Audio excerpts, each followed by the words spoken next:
ለሁለተኛው ኬስ ስንመጣ ደግሞ in a rural town in Oromia a mother came to pharmacy asking for amoxicillin suspension without prescription for her child cough and runny nose. The pharmacist pressured to sell it because everyone in the community expects quick relief from antibiotics. አንዲት እናት እኛ ወዳለንበት ፋርማሲ አሞክሳሲሊን ሰስፔንሽን ይዛ መጣች። ልጠይቀን መጣች። ምንም አይነት ፕሪስክሪፕሽን ሳይኖራት ምንም አይነት ወረቀት የማዘዣ ወረቀት ሳትይዝ መታ ጠየቀች።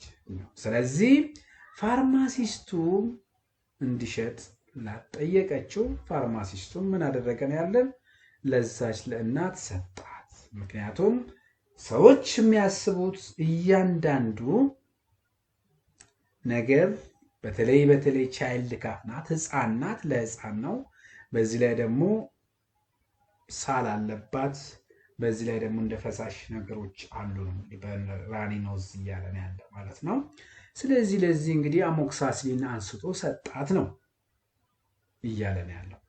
ሶ ወደ ጥያቄው ስንመጣ what should the pharmacy do? ምን ማድረግ ነበረበት ነው የፋርማሲ?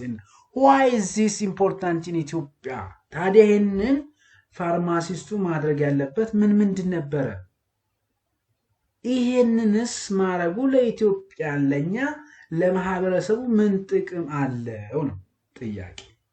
ሶ እናንተስ ምንድን ነው ብላችሁ ታስባላችሁ? እስኪ ጥያቄያችሁን መልሳችሁን ለጥያቄው